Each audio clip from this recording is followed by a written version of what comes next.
So, by the way, I was watching Meet the Press, or as I like to call it, Press the Meet. And I don't know if you know, but David Gregory actually still hosts that show. They haven't fired him yet, which is amazing. It's amazing how he's always there and yet never shows up.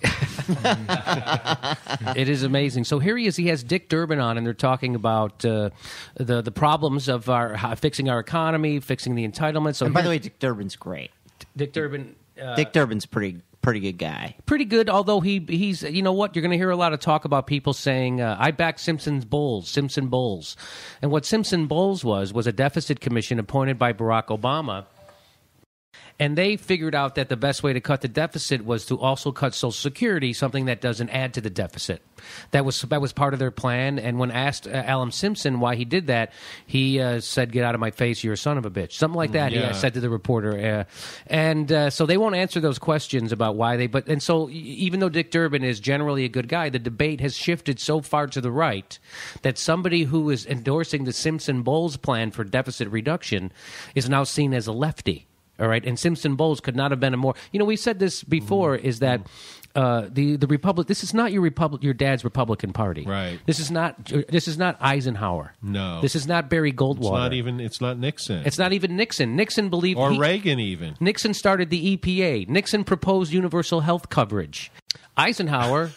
Famously said, I saw a thing on Facebook the other day where Eisenhower, they had a quote from Eisenhower, and I'll paraphrase it, and it was like, any politician who wants to get away with Social Security, Medicare, or unions doesn't have a long life in this country. It always seems to be one of those billionaire oil men from Texas who think that's a good idea. Right.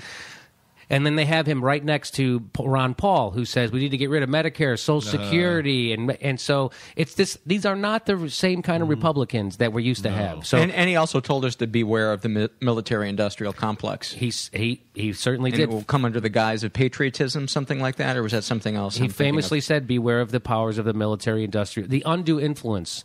And well, that's when our country was hampered by people making military decisions who'd actually been in the military. Yes. People who as are opposed actually to the chicken hawks we have now. What, you don't consider serving in the military having read a Tom Clancy novel? Well, also, and by the way, if you look at that Kennedy speech on religion, the people who had him there weren't asking to see if he would put forward religion.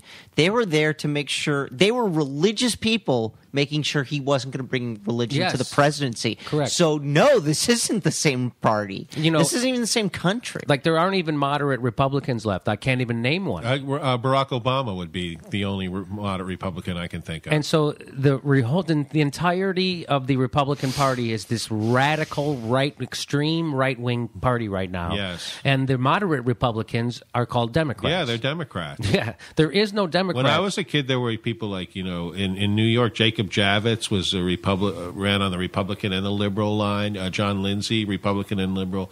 Nelson Rockefeller, Republican and liberal. Dennis Kucinich is the only one I can think of that has true liberal cred. Mm-hmm. There's certainly Maxine Waters and people like that. There's the Black Caucus, but that's about it. And then the rest of the party seems to be a blue dog, very much like Barack Obama. Well, Dick Durbin, who's a senator, who's again, we were talking about how he's a good guy, but he's also on board with Simpson Bowles, which is a very conservative deficit reduction. So here he is talking to David Gregory. 10,000 people reach the age of 65 today and yesterday and tomorrow. And for the next 18 years, these men and women who have paid into Medicare and Social Security are now reaching retirement. The obvious question of Mitt Romney is, what would you do with those people? I know what the Paul Ryan budget would do. It would basically say Medicare is going to be a different program. It's going to be a support program. We'll hand you a check and good luck finding health insurance in the open market. That, to me, does not give people security in their retirement. It is not a boost of confidence for their children. Wow, that's a great point.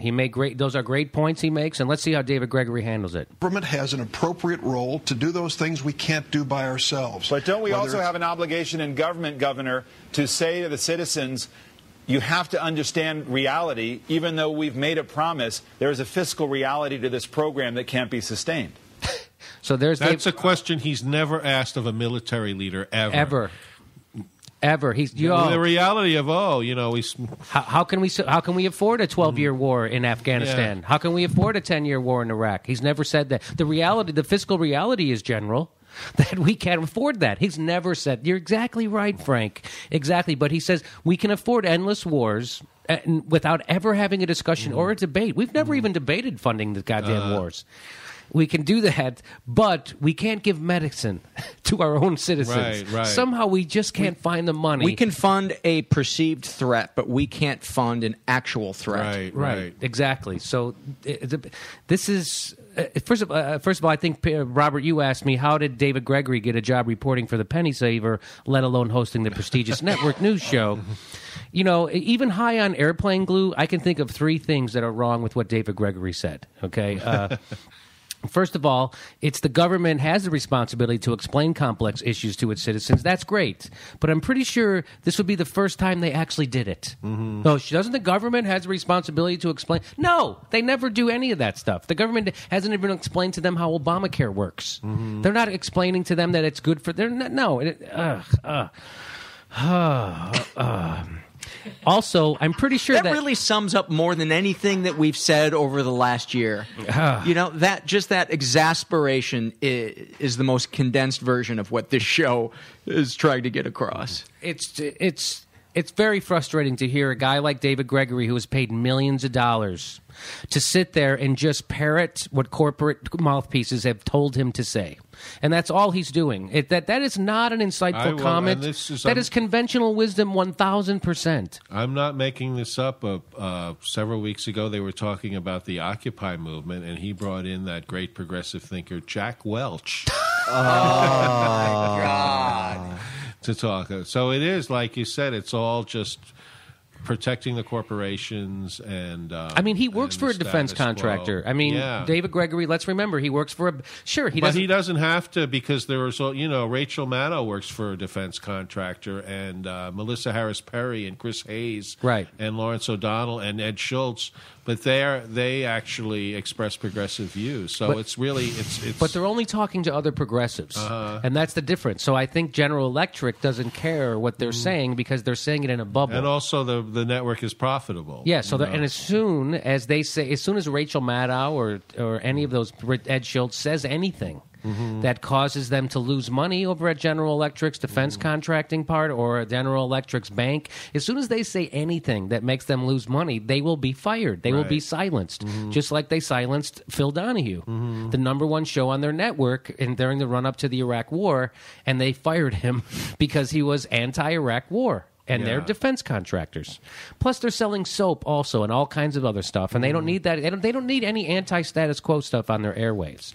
And that's what David Gregory does. If you ever want to know what the status quo is, just turn on Meet the Press, and he'll tell you. You can get it from either David Gregory or Brian Williams on NBC. Yes. And you can get it from George Stephanopoulos on ABC. Don't bag on Brian Williams, because he's really funny in some sketches. So let me just sum up. What David Gregory is suggesting is that we tell our senior citizens, hey, you paid into this program your entire life, but, sorry. Yeah. Sorry. And how would that be different than the United States defaulting on its own debt?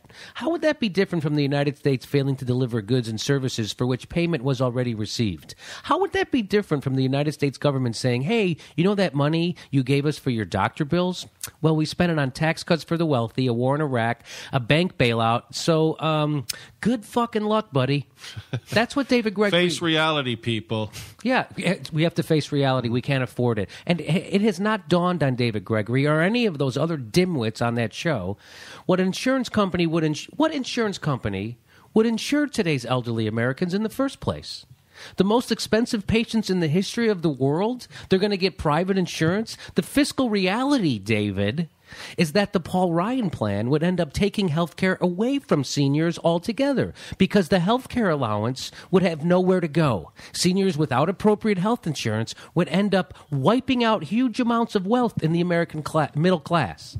The estate tax would cease to be an issue, because there wouldn't be anyone leaving behind $2 million estates anymore.